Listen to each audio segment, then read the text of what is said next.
Backwards talking FF7. We were initially going to look at some more of the interview stuff that's out there for Rebirth, but I did want to make a video about the recent update that came out for the game because it apparently broke haptic feedback, which is kind of crazy. I don't know if it was specifically like 1.060, which was for like the fast forward feature shit for all the stuff, and then there's 1.070, which was for like the PS5 Pro stuff. But we all got that anyways. Even if you don't own a PS5 Pro, you got that update, right? So I don't know what specific part of the update would have broke the haptic feedback, but apparently it did. If you didn't tell me about this, I never would have known it because I don't ever play with haptic feedback on anyways. It's not a feature that I personally like when it comes to video games. And I play a lot of like shooter type games, and you generally turn like vibration off and haptic feedback for those games. So it doesn't like hinder you in any way with like your accuracy and shit. And when it comes to Rebirth specifically, with some of the mini games like the workout mini game with jewels and stuff, you turn haptic feedback off to make that mini game a little bit easier. So I just generally have it off all the time. So I never would have known this if you guys didn't tell me. And I went and tested it myself now after the update. I went actually to the workout minigame in Rebirth, and it's definitely not working. I don't know if it's not working for everybody. Maybe some people have haptic feedback working with Rebirth, but I definitely don't.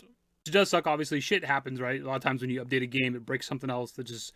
Sadly, kind of a common thing that happens these days, but I do find it weird that this wasn't caught. Like, not like test their updates or whatever, because how do you not realize that haptic feedback is missing from your game? It's always like a selling point these days with every game. Haptic feedback, adaptive triggers... Unless, again, maybe not everybody's affected by this, so maybe they did test it and they had haptic feedback. I don't know. One thing we can take away from this, though, is that we'll definitely have another update for Rebirth at some point, version 1.080, because they're obviously going to have to fix this. So there's at least one more update coming out for the game. I don't know how many more updates we're ever going to get for it, but at least one more for sure. Now, the other thing I want to talk about from the update is actually some good news. So we talked about this the other day, obviously. Like, the feature they added was the fast-forwarding through cutscenes, right? 1.5, 2x speed.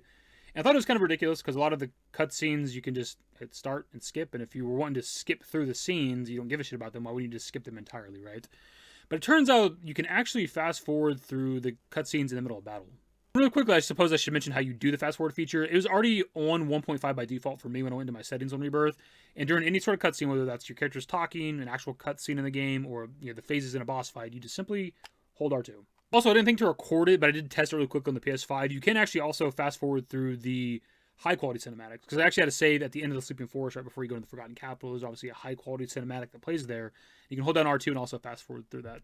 So here's some gameplay of me fighting Genova Life Clinger on hard mode, because it was the only save I had that was like right near a boss, because I wanted to test out the like battle transition shit, and was kind of jumped to the point where I knock her into her next phase so that we can see that.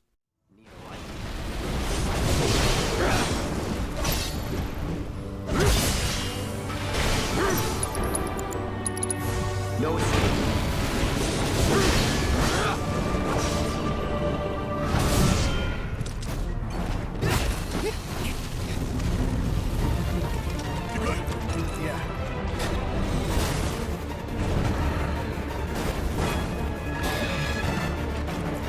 So now this is honestly a pretty cool update because this is a very nice feature. It's a little late. Obviously, the game's like 10 months old. A lot of people have already done their playthroughs and their platinum grinds and things like that. It's very frustrating to me because I just like 4 days ago platinumed the game, and this would have been very nice because there are, of course, a couple of boss fights in the game that are, even with the right build on hard mode, is still kind of difficult, and you're going to have to like see the phases of the boss several times. It'd be just my luck that 2 fucking days after I hit the platinum on the game, they bring out an update that lets you skip through the boss phases faster. Fantastic. Couldn't be happier. Yeah, when it came to the hard mode grind, I definitely got stuck on like the Sephiroth gauntlet fight you do at the end. I actually got through Genova Life Clinger in one go with the right build from Optinoob. And then I respect my characters for the Sephiroth run you got to do. And in the very first fight with like Cloud and Sephiroth, Cloud Zack against Sephiroth, like he fucking destroyed me. So I had to like go back, and you're supposed to like, you have to respec whenever you restart from before that fight, right? And I was like, I don't want to spend fucking another 10 minutes putting the material on all my characters. So I just kind of went through the Sephiroth fight without ever respecting my characters, them having the exact same thing they had on them from the Genova Life Clinger fight, which wasn't too big of a deal, but I did have to do a couple of the phases and shit a few times here and there, and I got specifically stuck on the very end where it's Cloud and Aerith versus Sephiroth, because my Aerith had nothing on her because I didn't reset my materia. She had, I think, a barrier materia on her randomly, and that was it. See the scene where Aerith like spawns in to help Cloud, right? Several times, like 10 times or something. And every time I had to restart because Sephiroth was beating the shit out of Cloud and killing both of them, killing Aerith over again, I was just like, rolling my eyes like, God damn it, I just wish I could go through this faster. And they answered my fucking prayer 2 days later after I already beat the shit. So yeah, all in all, this update's kind of like a 50-50 because it added a nice like quality of life feature. Again, a little bit late, but it's still nice to have.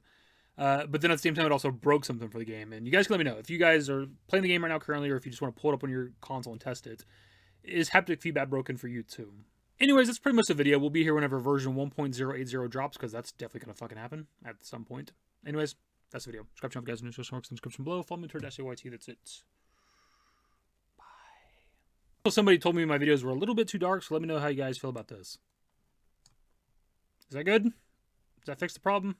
Used to care what people thought, but now I care more, and nobody out here's got it figured out. So therefore, I've lost all hope of a happy ending, depending on whether or not it's worth it. So insecure, no one's perfect. We spend it with no shame. We blow that like Coltrane. We in here like Logain, or leave it like Cobain.